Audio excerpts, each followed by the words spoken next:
Day trading ये हुनर का खेल है या बस किस्मत का एक बहुत बड़ा जुआ? ये सवाल ना कई लोगों के मन में आता है। तो चलिए आज इस पूरी कहानी को आंकड़ों की नजर से देखते हैं कि आखिर ये भारी भरकम डेटा हमें बताता क्या है। अब जिस स्टडी के आधार पर हम ये बात कर रहे हैं वो कोई छोटी मोटी चीज नहीं है। जरा सोच कर देखिए, पूरे 15 साल, एक पूरे देश का स्टॉक एक्सचेंज और अरबों खरबों ट्रेड्स का पूरा विश्लेषण। मतलब ये डेटा हमें डे ट्रेडिंग की दुनिया में झांकने का एक ऐसा मौका देता है जो पहले कभी नहीं मिला। तो सवाल फिर वही आता है, क्या ये डे ट्रेडर सच में कोई फाइनेंशियल जीनियस हैं जो मार्केट की हर नब्ज को पकड़ लेते हैं, या फिर ये सब बस एक बहुत बड़े ग्लोबल कसीनो में पासा फेंकने जैसा है? आज हम इसी सवाल की तह तक जाएंगे। और देखिए, ये कहानी सिर्फ वॉल स्ट्रीट के बड़े बड़े सूट बूट वाले लोगों की नहीं है। जैसा कि एक कोड कहता है, डे ट्रेडर कोई भी हो सकता है। बाल काटते काटते ट्रेडिंग करने वाला एक हेयर ड्रेसर भी। ये खेल सबके लिए खुला है और यही बात इसे और भी ज्यादा दिलचस्प बनाती है। तो चलिए इस कहानी के पहले हिस्से में चलते हैं, डे ट्रेडर का जुआ। यहां हम ये देखने की कोशिश करेंगे कि क्या ट्रेडर्स वाकई अपने प्रदर्शन से कुछ सीखते भी हैं, जैसा कि कोई भी सोचेगा कि हाँ, सीखना तो चाहिए। देखिए, एक बहुत ही सीधी साधी सोच है। इसे कहते हैं रैशनल लर्निंग या तर्कसंगत सीखना। मतलब लोग ट्रेड करते हैं ये जानने के लिए कि क्या उनमें ये हुनर है। अगर पैसा बनता है तो लगता है अरे वाह, मैं तो इसमें कमाल का हूं, और वो ट्रेडिंग करते रहते हैं। और अगर पैसा डूबता है तो सोचते हैं शायद ही मेरे बस की बात नहीं, और छोड़ देते हैं। बिल्कुल लॉजिकल लगता है ना? तो क्या असलियत भी इतनी ही सीधी और साफ है? खैर, जब हम डेटा को पहली नज़र में देखते हैं तो ऐसा ही लगता है। शुरुआती सबूत इसी लॉजिकल सोच की तरफ इशारा करते हैं। और हाँ, वाकई में डेटा का पहला हिस्सा इसी बात को पक्का करता है। स्टडी में साफ साफ पाया गया कि जिन ट्रेडर्स को घाटा होता है वो मुनाफा कमाने वालों के मुकाबले ट्रेडिंग छोड़ने की ज्यादा संभावना रखते हैं।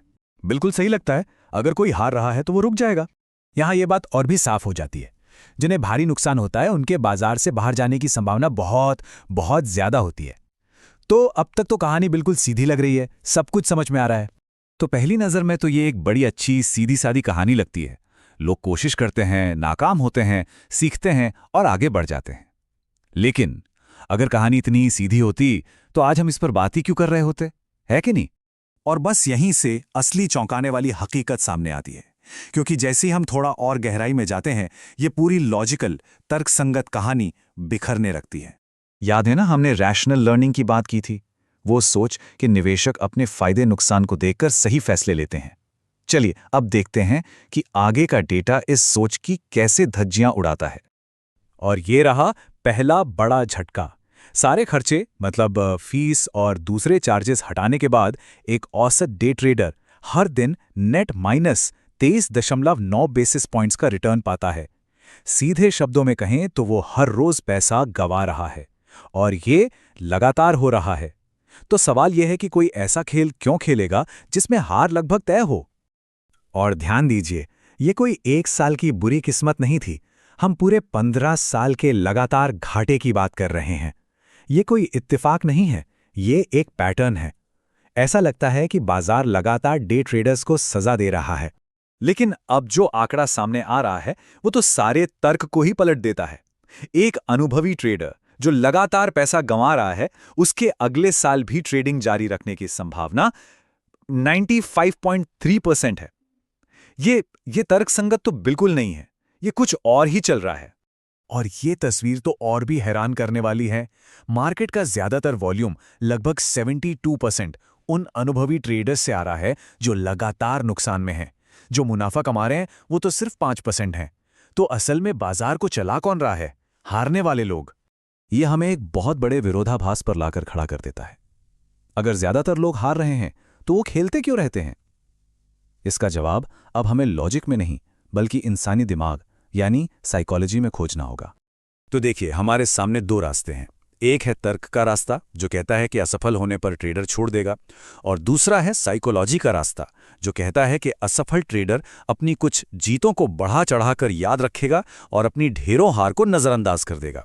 और डेटा साफ साफ दूसरे रास्ते की तरफ इशारा कर रहा है। तो आखिर लोग ऐसा क्यों करते हैं? इसके पीछे असल में 3 बड़ी मनोवैज्ञानिक वजहें हैं।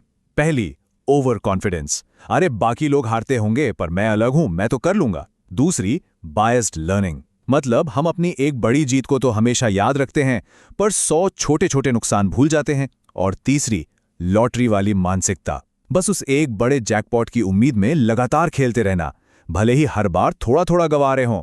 इस पूरी बात को रिसर्चर्स ने एक लाइन में बहुत खूबसूरती से कहा है कि ट्रेडर्स को नुकसान से फर्क तो पड़ता है, पर इतना भी नहीं पड़ता कि वो रुक जाएं। ये एक बहुत ही अजीब सा संतुलन है जिसकी जड़ें इंसानी मनोविज्ञान में बहुत गहरी हैं। तो अब आते हैं आखिरी हिस्से पर। देखिए, ये कहानी सिर्फ डे ट्रेडर्स की नहीं है, यह हम सबके अंदर जो एक ट्रेडर छुपा है उसकी कहानी है। ये इस बारे में है कि जब पैसा और जज्बात एक साथ मिलते हैं तो हम कैसे फैसले लेते हैं। असल में ये सिर्फ डे ट्रेडर्स की कहानी है ही नहीं, ये हम सब की कहानी है। हम सब में ये आदत होती है कि हम नेगेटिव फीडबैक को अनदेखा कर देते हैं और अपने हुनर को लेकर कुछ ज्यादा ही आत्मविश्वास में रहते हैं, खासकर तब जब हमारा ईगो, हमारा अहंकार दांव पर लगा हो। तो आखिर में बस एक सवाल बचता है जो किसी भी बड़े फैसले से पहले खुद से पूछना चाहिए कि जब पैसा दांव पर लगा हो तो क्या हम दिमाग से सोच रहे होते हैं या बस दिल से उम्मीद कर रहे होते हैं। क्योंकि जैसा कि आज हमने देखा, इन दोनों के बीच की लकीर बहुत बहुत बारीक हो सकती है।